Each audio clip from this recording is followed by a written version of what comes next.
When you are weary, my sister and brother, lean on my shoulder.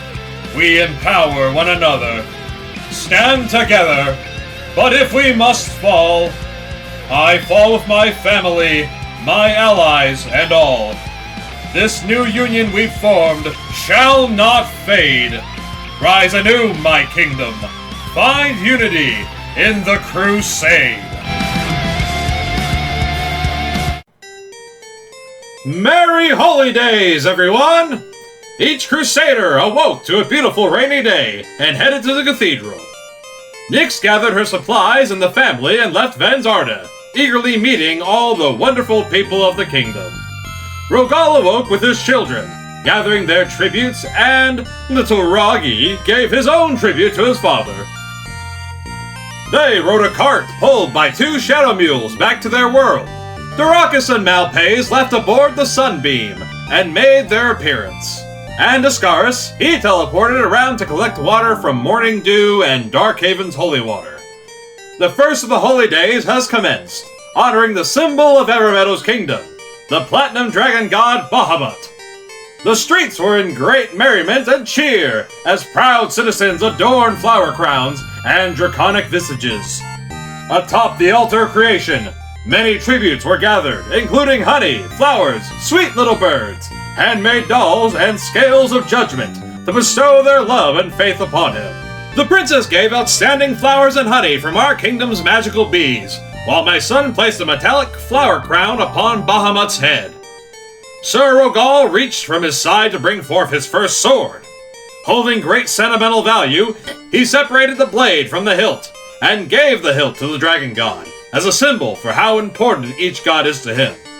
I, too, hope to see a day where we no longer must fear war, but can embrace peace and tranquility. Doracus took a scrap of metal from Malpays to hastily construct his gift, as with his new elemental affinities, he left each one's impressions upon the steel. This clearly would show a unification of all the forces at work for a better tomorrow, and is absolutely in no way a paperweight. And Ascaris traveled into the forest with a vial in hand to collect sweet morning dew from blades of grass, and then appearing in the realm of death and darkness to mix the sanctified rivers of Vlad's realm to truly make something special and quite holy. After these lovely gifts, his power grew 4 times that day. With offerings bestowed, Bahamut had quite the story to tell. Long ago in the first cycle, I was born into a realm of order and good, known as Mount Celeste. From Tempest and Ezra, they gave me life and sovereign power over this heavenly realm, where such beauty and splendor could be found. Yet as my fellow gods and I cherished this paradise, we could not enjoy it properly, being so far away from the mortals we were destined to protect and guide. And so, with the strength of my kin, we anchored Mount Celeste on the top of the highest peak in the material plane, Mount Ultima. From on high, our divine watch began, answering to the needs of our charges, aiding with the power of justice and goodwill. And yet, near the end of the first cycle, we were blinded, despite our strength, to what the mortals under the reign of Murphy. It was he who led society into an era of prosperity and innovation, which was taken advantage of by certain sects of the magically inclined. Over years, they gathered and stole essence from primordials, shrouded by strange magics, and only taking small portions at a time to not raise further awareness. And with each passing year, the capable mortals starting to abandon the gods, reducing our power from lack of faith, to the point where our vision was so short, the ritual that would change the world was out of our reach. They wielded Vega's power, carelessly and uneducated in the proper procedures, and caused reality to merge with other timelines, causing Alizari to become Ruin. As you all may know, Ruin was manipulated by the forces within its soul, and soon after, the Water Primordial's avatar conjured its element to the point where the first cycle flooded. Some of the mortals were sent to our divine realms, but nearly all were considered sinful for their crimes, and were sent to Asmodeus in Beator, its gate located at the base of Mount Ultima. It seems in our weakest moment, with minimal faith to act with, that's when the devil both established his material plane tether and formulated his plans. Being the one deity with power, he systematically started to eliminate and consume gods, to the point where Mount Celeste could not stay manifested, but instead, it became my divine realm as my kin were eradicated. And then, the avatar of Alima raised all the previous continents above the ocean, repopulated the planet, and it was then I knew I must impart my wisdom to this new cycle. I regret to inform you that this would repeat, until finally, this 10th cycle, when the first man was created, I used as much power as I could to be a constant companion to our beloved king, Leonari Evermeadow. With my wisdom, and his love and courage, society began in full bloom, establishing buildings, trades, clothing, farming, and so much more, even metallurgy. Years later, the tribes of Evermeadow wished to raise townships across the continent, and the village that would be later known as Hellview was the last to be constructed. Suddenly, and with great assurance, Asmodeus and his Hell March poured forth from my former home, with the goal of conquering the material plane. However, if there was one being who held the confidence and dedication to stand up to the devil himself, it would be King Leonari. With the faith this new generation was able to provide, Leonari most of all, I was able to empower this proud leader with divine energy to give life one last push towards survival. Leonari not only led his people against the waves of demons, but he cut through the ranks and reached Asmodeus himself, and with the righteous hand of his lord, he cleaved a permanent scar across his face.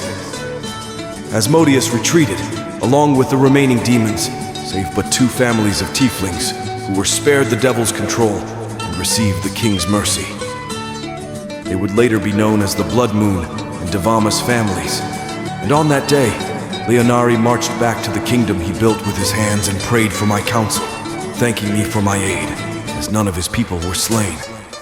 It was then I knew that while I may not be able to help the mortal world with my waning powers, nor strong enough to elect an avatar, I knew Leonari would be a fair and just ruler of Evermeadow. With a smidgen of power borrowed from Alima, I blessed Leonari with immense holy power and immortality, but with a condition, as nothing lasts forever. As long as there is another citizen of Evermeadow, King Leonari and the Evermeadow family will live eternally in order to protect their people. This is the blessing the Evermeadows shall know, and in appreciation for my gift, Leonari dedicated his kingdom to my honor. Through this last millennium, my power has grown entirely thanks to our king, who encourages the support for their platinum god. My watch of the planet was reinstated, and Leonari would not be alone forever. As before, Alima's avatar was left comatose. His last unique being sprung forth from nature itself. Cerinthus was born and was raised by 2 loving foster parents, and later, she was of an age to seek out Leonari, and their love was a story of legend. Years later, their son Valadius was brought into the world, and on his 20th birthday, through years of training, preparation, and being my holy practitioner, the prince called to me, asking to be my holy crusader, my avatar. It took me no time to agree completely with the son of Evermeadow, for I could see a fire burning in his eyes, and passion in his heart, with adventure in his soul. The pact was sealed, and with my power deep within, he followed in his father's footsteps, tending to matters the kingdom may need, and eventually meeting the future princess, Nyx Bloodmoon. Though, eventually, the prince was called to action as he met a band of adventurers that saved those in need, as darker powers seemed to manifest. Their travels eventually took them to the fated Mount Ultima, and finally, Baator the Burning Hells. None survived this journey into the underworld, yet the prince did stand before the Morning Star before his story was cut short. This tragic event wounded me emotionally and spiritually. The grief I felt was immeasurable. Though his death was unknown, the land knew sorrow as their prince did not return. The kingdom has suffered greatly in the time of his absence, but over time, faith was cast on high towards me, so that I could at least keep a watchful eye upon my people where able. And now, we find ourselves in the age of the divine, where the God Council stands strong against Asmodeus' forces. The prince has been returned to us by his beloved and his brethren, the Crusaders. Ruin has been purged so that Alizari could thrive, and with the world putting their faith in us, we stand ever at the ready to aid where we can. And it was all made possible by you mortals. On behalf of the God Council, I wish to thank each and every one of you. We will enact swift retribution to Asmodeus come the end of days. And the last gift was presented. The Tournament for the Gods, copyright by Discars, went underway, showing the strength and dedication of mortals towards their gods, who love them so. Even the Crusaders unleashed a bit of their cosmic power for all to see, inspiring the forces to new heights. The Justice Maker was pleased by this tribute, giving his blessing to the people. The battles were mighty, and the faith was high.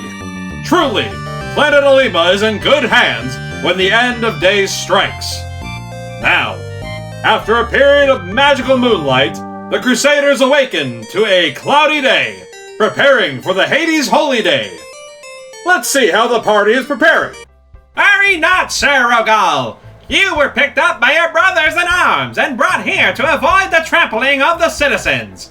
And never you mind your wounds of snapping your sword into several pieces. Lady Agape will heal you. Come, friend, let us away to the cathedral. Pluto awaits! Another great celebration with even greater food. My big buddy, it looks like you have been working dexterously on that piece of thin paper. The words are truly impressive. I'm glad you've taken them from all these stories. Well, well, this is an impressive and decorative piece of work you got here, partner. A bident made of bones from a wild bluff beast and cold Evermeadow steel. Even a god will be able to appreciate the craftsmanship of this beauty. Evermeadows, I believe congratulations are in order. The holy days are going swimmingly. The Crusaders are handling their new powers and responsibilities well. And for your immediate family, we may want to expand Vanzarda to make room for another addition. Velodius, you appear to be quite virile, and Nyx, always a wellspring of life. This pregnancy shall be watched over by my divine protection, I assure you.